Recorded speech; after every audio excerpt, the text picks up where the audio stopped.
So here we go, 12 laps, Phillip Island Grand Prix circuit, Porsche Michelin GT3 Cup Challenges go for race 2 on a big Sunday at the Phillip Island Grand Prix circuit. It was a really good launch for Cooper Murray, but Simon Fallon in the Sonic cars going with him. There's a bit going on in the back of the field. Someone was away slowly. I think it was Ross McGregor in the 99. Chelsea Angelo sat there for half the field to get through on her, and that created a bit of havoc. Got cars off down the MotoGP pit lane now too. She was 22 yesterday, celebrated a birthday with a third place, and Lewis Leeds stuck on the start grid as well. The 23 Red Racing Yarra Valley towing car, and look at this, wheel to wheel through turn 3 in the braking zone now into Honda. Cooper Murray having to defend. Aggressive start from Simon Fallon, who drops it. He runs wide, all 4 wheels off the racing surface, but he'll gather it up.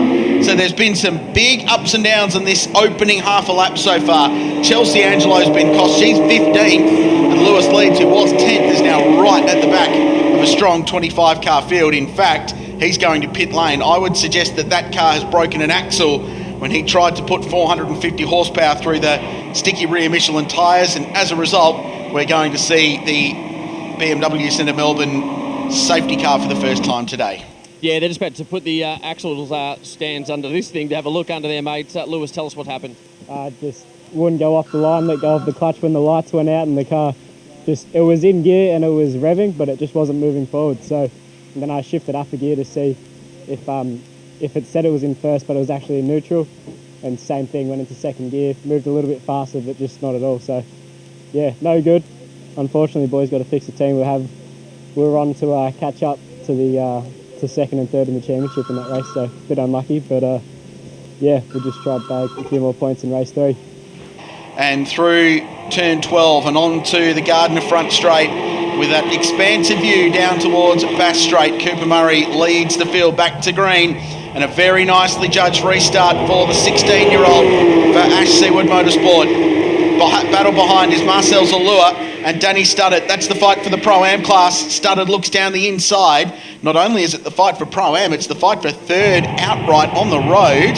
And Studdert, vastly experienced one-mate Porsche racer now, goes through to third place. Nice pass. There's Ben Stack. He's got Shane Barwood in the mix. Jimmy Vernon is there as well. The Opticoat McElroy Racing number 7 just tacked in behind Ben Stack, the South Aussie. This is all a Studdert and Stack, Barwood, all poised to jump on these pros if they sneeze, aren't they? They're right there. There's Danny Studdert, smack bang in the middle of screen there as the field streams through. There's Max Viddo and the Bob Jane High-Tech Oils car and the rest of the field. Graham Williams there as well, and Michael Locasano. Hugely experienced between those two drivers in Porsche racing. Been doing it for a long time between those two fellas, so they'll have worked that out by now. So for now, restarted 15th, he's 11th already.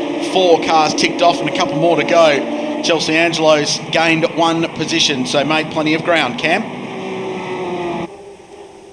The box neutralised when she was on the start line and she couldn't get it into gear. So that was the drama for Chelsea Angelo off the start line. Yeah, that's not ideal. You go through a sequence when you get the car pulled up to the start-finish line. You make sure it's in first gear, clutch, and you bring it up to the limiter. But it must have just bounced out of gear as she rolled in. So it was in neutral. Unfortunately, had nowhere to go. Would have banged it into first with the paddle shifter on the right-hand side. But when you're launching a car like this to 100 k's an hour in about 3.5 seconds, generally, you're going to get mugged by the time you get down to turn 1. Here's a battle. The fight is on, and Jimmy Vernon sweeps around the outside of Marcel Zalua and grabs 4th place. So that's for track position, and Jimmy now working his way forward. Remember, he's in the pro class, dropped back to 15th in race 1 yesterday, fought his way back to 7th. The youngster from Sydney, who's had a lot of success in one-make racing, but of a Toyota 86 kind, making the move into one-make Porsche racing this year with the Queensland-based McElroy Racing team. He's 4th. Danny Studdert just up the road of him, and there is Max Vidal. He's 7th. He's made 8 positions up in 4.46 Ks and is blazing a trail through this field. So this is what we talked about, Daz, at the start of the race. He needed to capitalise on this race to get himself good track position with a progressive grid for race 3 later on this afternoon. He's ticking all of those boxes so far. Sam Fillmore through on Barwood there, Brett Bolton. These are the guys just inside the 10. Vidal's now already gone through in the High-Tech Oils car, but certainly These AM guys are all over these pros at the moment. It's really good to see such a strong field of Porsches all the way down through this entire field. Good shots back through the garage there. The crew watching on. Middle of shot is Lee Geyer, who's the engineer at McElroy Racing. Timmy Cumsty just watching on from the outside there. Popped up in an old Dick Johnson Racing TV ad, actually, I saw on YouTube last night. Bit of an internet sensation as Cooper Murray punches out the fastest lap of the race. We got very close to the Phillip Island lap record yesterday as we cast our eyes to turn 1, and Jimmy Vernon and Danny Studdert squabbling over the final spot. The top 3, and Jimmy sends it around the outside at the southern loop. It's bold move. He'll try and get the switch back on corner exit there. Certainly get good drive taking that higher line through there. Danny Studdert holding on really tight into the corner. Just had a little bit of the back step out on him there, so managed to gather that all up, and he'll be very defensive here. Big under brakes, threshold braking in the Porsches. To the inside now for Vernon. He's all over him at the moment. And there's Sonic Motor Racing watching this battle as well. Left of the picture-in-picture box there's Mike Henry. In the middle there is Mick Ritter. Brains behind that organisation. It's a great team. They've got so much success. They're currently leading the Australian Formula Ford Championship with Hunter McElroy, which still does my head in that a McElroy's driving for Sonic, and I've spent a decade or better part of talking up a bitter rivalry between those two teams, and they're just doing it all in for me. But they're racing in South Australia this weekend with their Formula Fords as well in the state round at the Bend Motorsport Park. As Jimmy Vernon goes through and gets himself to third, Maxi Vidal is going to try and get there as well in quick time because he's now right up behind Danny Studdert. 4th and 5th going at it. Jimmy needs to get his head down and drive away from this because Vidal goes through turn 12 and gets himself to 4th. The furniture broker driver, Danny Studdert, there certainly allowed Max through there. He wasn't going to hold him up. You could see him coming. Ash Seawood and the crew down there would have said, don't weigh in on this thing. Max is coming through on us. Let him push out to the front. So he'll go out after Jimmy Vernon now. And there he is, right onto him at turn 1. The point I was going to make earlier, Daz, before we were rudely interrupted by some very decent motor racing, was that yesterday we got within a couple of tenths of the lap record here at Phillip Island, which is held by Matt Campbell at a 1:31.1140. Set that way back in 2014. If there's going to be a time they nail it, it's now. Perfect track conditions. It's getting warmer and warmer. The ambient conditions are cool, so the cars are making great horsepower, and they'll all be on a very decent set, if not a brand new set of Control Michelin tyres. So let's see if they can get near it. At the moment, the fastest lap's Cooper Murray at a 1:32.09, but it'll take them a couple of laps to get quicker and quicker and see if they can knock that lap record off. Yeah, it's about now that these cars will get quicker all the way to the end of the 12-lap journey now. Max Vidal up over the ripple strip there through Hayshed. That's a brave move in itself. That can hook the car left and over the grass there. We've seen some of the greats of the supercars earlier on this year do that and end up in the wall as we come out of MG corner this time. And the timing monitor awash with colour of everyone setting either personal best or race best sector times. And notable of those is Simon Fallon, who is only 1.1 seconds behind the race leader at the moment. Who does the fastest lap of the race. Yeah, Cooper's really strong in the final sector. That's been his selling point of the weekend. He gets out of MG really well and through the final 2 corners past Belinda's Terrace out onto the final straight really well. As Vidal goes to 3rd, now we'll see some pretty attractive numbers from the 77 car as well. He's clear of Jimmy Vernon. Who was that looking up in some front? Dust or something going up down at turn 2. Maybe a brake lock up from Fallon, perhaps. And he wasn't real good first sector time, so he's dropped half a second to the race leader in that first timing intermediate, which is on the run down just past turn 3 there. So I'd suggest he just locked a brake going into turn 2. Have a look at Max Vidal. Control under brakes there. Just drops the front of the car to the ground, drives it all the way at the corner, tips it in, front lifts up and accelerates as he's turning into the corner. Absolutely ideal Porsche type driving into a hairpin type corner like that. Interesting observation, Richard, with Cooper Murray being fast in that last sector.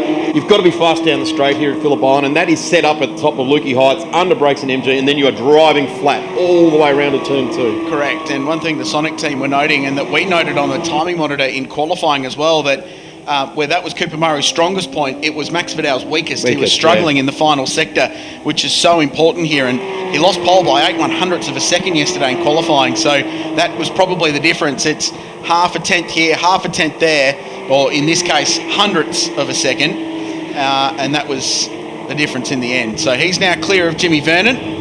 So the Ash Seawood Motorsport driver, the 16-year-old Cooper Murray leads. Simon Fallon is second. Max Vidal is third and sets his fastest lap of the race. Jimmy Vernon next. Danny Studdard is fifth, and he leads the Pro-Am battle in front of Ben Stack, and Marcel Zalua is seventh. Brett Bolton is up to eighth, and off the road goes Max Vidal. He drops it down in exactly the same spot he dropped it in yesterday's race. This is a championship contender. In fact, you could see the wheel tracks where he went off yesterday. A carbon copy for Max Vidal. He's run off the road on his own at turn 2, and all of that hard work we were talking up has been undone, and he's going to be dropped to the bottom of the top 10. That is a carbon copy of yesterday's incident. Grab the brake. Yesterday it was the rears. This time it was an inside front. Bounces it over the gravel. This time he kept it out of the tyre bundles. But you can see the wheel tracks just to the left of the car. That's where he went in yesterday.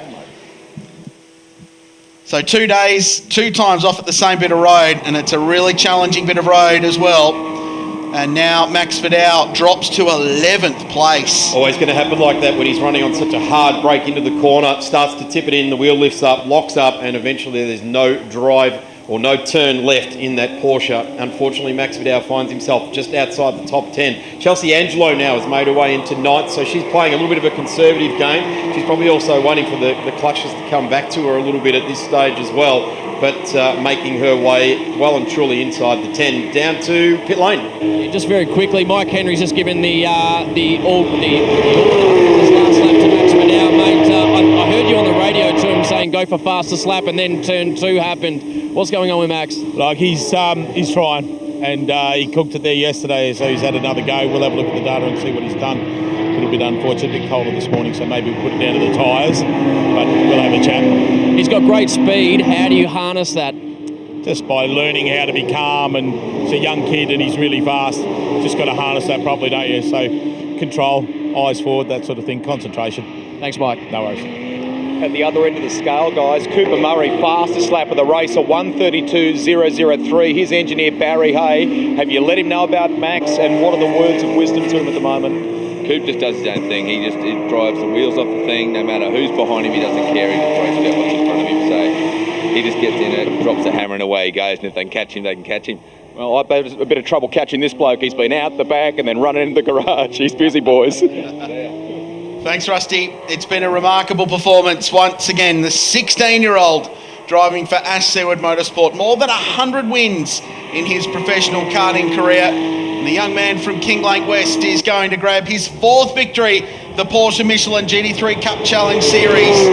Cooper Murray continues to swing away and extend his lead at the top of the championship. This fight is awesome. We were watching it while we heard from the boys in pit lane. It's Danny Studdard under a world of pressure from Ben Stack and Marcel Zalua. It's the fight for the Pro-Am class victory, and today, at least in race 2, it will go the way of Danny Studdard. Great fight. They were almost 3 wide coming out of turn 2 while we were hearing from Mike Henry in that race. So terrific stuff. Brett Bolton worked his way forward in that to 7th. Just behind that warring battle we saw, and Chelsea Angelo from as low as 15th got herself back up to 8th, which will be positive for the race later this afternoon.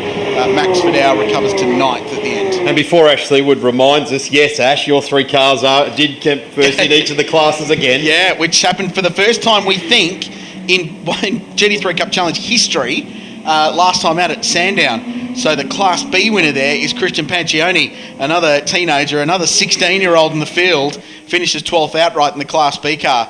So here's how they finished in race 2 of the Porsche Michelin GT3 Cup Challenge. 2.5 seconds the margin in the end between Cooper Murray and Simon Fallon. Jimmy Vernon, a good drive to work his way up onto the podium. Danny Studdard and Ben Stack next, 1st and 2nd. In Pro-Am, Zalua was 6th, Bolton, Angelo Vidal, and Sam Fillmore worked his way into the top 10. Shane Barwood was 11th, as we mentioned. Christian Pancioni was 12th, and the winner in Class B, just in front of Michael Lochisano, with David Gregg 2nd in Class B, in front of Graham Williams, Rob Woods, Michael Hovey, Andrew Goldie all the way from WA, Phil Morris and Vince Murasuka rounding out the 20. Sergio Perez, not the Formula 1 driver, Richard Bloomfield, Tony Martin, the finishers, Lewis Leeds. We saw out at the start, Ross McGregor was the same, and his car ended up parked just on the MotoGP pit exit on the run down to turn 1. I'm sure we'll see those 2 teams back underneath the car and getting them rectified before the next race. They've got a fairly quick turnaround, 12 o'clock. They'll be back on track for the Porsche Michelin GT3 Cup Challenge. So they've got whatever work they need to do. Certainly Lewis and Chelsea Angelo, those cars will go through a full check-out, and let's see how that unfolded during that race. Let's see if we can see Chelsea. No, she's just out of the side of shop there, but didn't get away, and there she goes now. So she dropped back to well outside the 10, didn't she? I didn't get a glimpse of who it was taking to the grass there, but someone went full evasive and actually spun. So they took to the grass on the outside. Ross McGregor was pulling across to the inside of the road, but that was taking evasive action from... And taking out the Shannon Chelsea side as well. Yeah, so we'll send them the bill for that one. That was an exciting moment. This was the restart, so perfectly judged by Cooper Murray. And you heard Barry Hay talking to Rusty going, he just does his own thing. That was a perfect example of it. He picked the go point. It was just on the apex of turn 12. He was confident enough in his cold tyre pace and had a terrific restart and just built that margin. Good battle going on behind them. That was the fight for the Pro-Am victory. Danny Studdert was coming under fire. Ben Stack was involved in this. Jimmy Vernon was marching his way forward. Really impressive drive for the Sydney sider. It's just his 8th ever race in a Porsche 991 GT3 Cup car, so he's still learning the ropes there at McElroy Racing as he dives down the inside of Danny Studdert. Vidal followed and looked like he was going to be third in that race, the Sonic driver, with a series of very nice moves. He got past Jimmy Vernon. You heard Mike Henry tell Cam that they'd given him the word to push. He pushed a little bit too hard. Turn 2, locked the front left tyre, bounced it off over the road, and ultimately would continue on, finish down the field, and that's going to hurt big time.